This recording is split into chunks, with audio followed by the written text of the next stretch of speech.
Quick math lesson, not exactly my strong suit, but there are 26 races in NASCAR's regular season, then followed by 10 playoff races to ultimately decide the championship. When we race at Darlington this Sunday, that will mark race number 13, which, according to my very rudimentary mathematics skills, will put us halfway through the NASCAR regular season.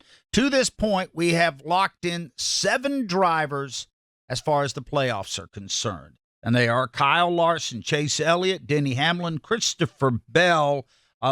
William Byron got in early on by winning the Daytona 500. Daniel Suarez also got in, and Tyler Reddick. And those 7 drivers, barring some sort of miraculous comeback that gives us an incredible number of winners, are locked into the playoffs. I have a question that I want to ask for Alexis and Brad. Winning pretty much this year is going to ensure you make the playoffs. Doesn't look like we're going to have this huge number of teams winning, and then there'll be a scramble at the end, or somebody that maybe won a race is going to get bumped out. Give me your lock, Alexis. Not that they could win. There are a lot of teams that could win a race.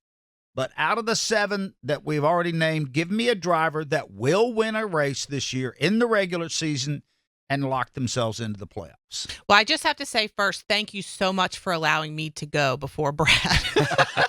Because there is only one driver that I would, and we talked about this in the break, there's only one driver that I'd really bet like my own personal money on will win in the next 13 races, and that's Martin Truex Jr. I mean, he has been there. If circumstances had been different yesterday and we hadn't got that late race caution, he would have run up there, caught Denny Hamlin, and we would have been talking about a Martin Truex Jr. win today, in my opinion. So he is, as you like to say, Doug, a mortal lock, I think, to win in the regular season and thus make it into the playoffs. I don't know if there's anybody else on the running order that I'm willing to put that much behind as far as winning this season. Brad? All right, Brad, I ask a lot here. We ask a lot. Now we have 8 drivers that are going to be in the playoffs, with Alexis adding Martin Truex Jr. Who are you putting on this list? I don't know that we'll have more than 8 winners. I don't know that I can I take none? Yeah, if you feel that way. Well, you know what? Then I'll take none because I can't. I can make a case why some could win, but if you're asking for a mortal lock, I don't think that I have one right now. I just simply don't. I'm not trying to cop out, but, is Joey Logano running good enough to do that?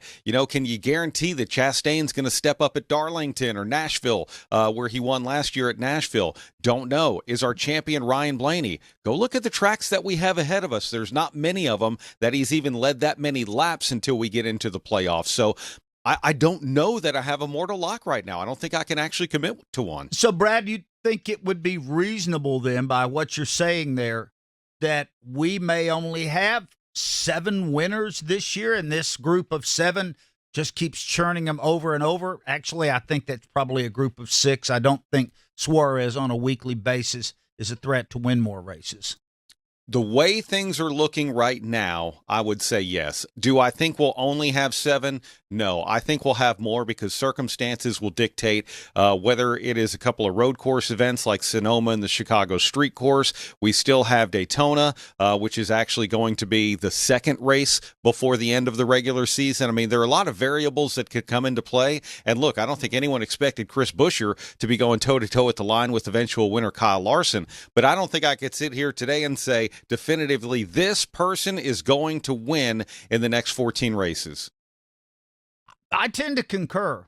But, Alexis, the result of that, foreshadowing down the road, would be when we get into the last 2 or 3 races of the regular season, we're going to have this wild dogfight in points to battle to get in. And actually, I think that's more exciting than saying, okay, there's only 2 slots left and somebody's got to go out and win a race to take one of those. I agree 1,000%. I mean, obviously, it's kind of the yin and the yang, right? Because, you like to see a lot of different winners in the regular season because that's exciting, too. When you get a lot of different winners and it isn't just JGR and HMS winning every race except for super speedways. But it can also be extremely exciting when you get down to the last few races in the regular season and you've got a 6-person swing either way in a tight points battle. So I think probably where we sit right now, we're more likely to see that scenario, the latter scenario, than we are,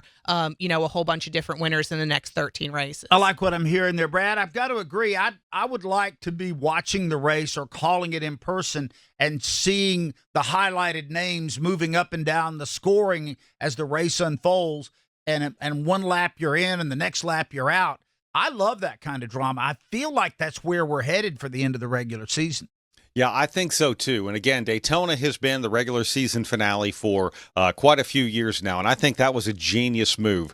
Based on the way we have a schedule this year with the Olympics break and all of that, I get that it can't be the final race of the regular season, but Darlington is right now. And that's going to be interesting because now what strategy choices are crew chiefs going to have? What are some of the different things that we're going to be looking at? And then some of those other races that are going to be leading up to it. I mean, Michigan could become much more exciting in Pocono. And look, we're back on the oval at Indianapolis Motor Speedway. You know that in and of itself is going to be, I want to win on the Indy Oval, probably more than I want to win my way into the playoffs, or at least just as much as something like that. So a lot of cool things happening. And look, if we have movement in the point standings, that's going to be a lot of fun. I mean, look, Joey Logano won the championship 2 years ago, and he's on the outside looking in right now. And right now, the bubble between Brad Keselowski, who's in, and Bubba Wallace, who's out, 4 points. I think we're going to maintain a lot of this and see a lot more movement here in the next 14 races as well, which is going to make that very interesting. I think that's a great point, too, to make, is that not only are we going to see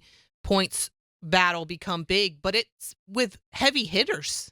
I mean, Joey Logano, Brad Keselowski, former past champions. I mean, it's not going to be, some rookies or second-year sophomore drivers that, we're trying to point their way in. It's going to be your heavyweights that you're used to seeing have a win and already be in that are going to be racing for points. I'm excited about the prospect of this coming down. We've had good races this year. We've had a lot of wonderful finishes, and I want to see that mad scramble. Not trying to get too far ahead, but, folks, we're after this next week, we will be halfway through the regular season. That's a big chunk of races. They'll already be filed away, and